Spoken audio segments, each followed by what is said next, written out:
అండి, అందరికీ కృష్ణమ్మ వంటిల్లుకి స్వాగతం.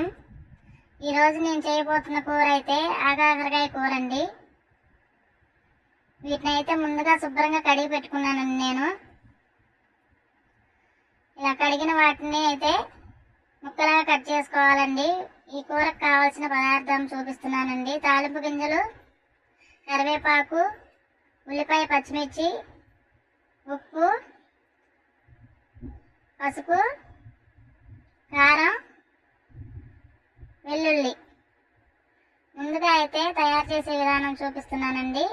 స్టవ్ వెలిగించి గిన్నె పెట్టుకొని ఆయిల్ పోసుకోవాలండి.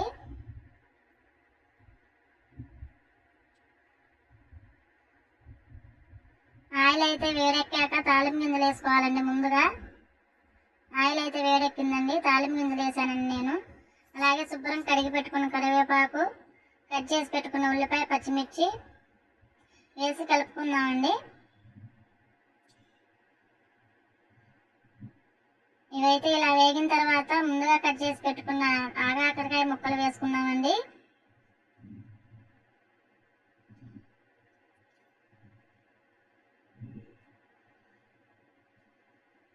ఇప్పుడైతే రుచికి సరిపడా ఉప్పు వేసుకుందామండి.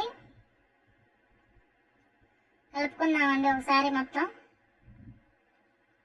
ముక్కలన్నీ కలిసేలా కలపాలండి. నేనైతే గ్రేవీ లాగా వండుతున్నానండి. వీటిని ఫ్రై లాగా చేసుకోవచ్చండి, కాకపోతే నేను గ్రేవీ లాగే వండుతున్నానండి. ఇలా మగ్గిన తర్వాత చిటికెడు పసుపు అయితే వేసుకోవాలండి.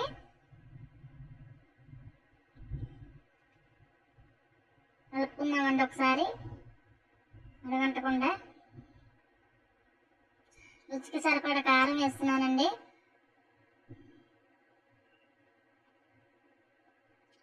కారం ముక్కలు మొత్తానికి పట్టేటట్టు కలుపుకుందామండి ఒకసారి.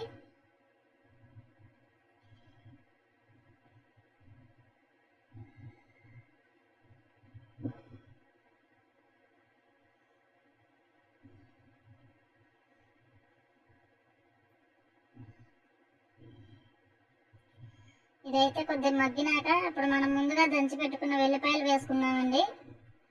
వెల్లిపాయలు దంచుకోవాలండి. ఇవి వేసుకొని కలుపుకోవాలండి.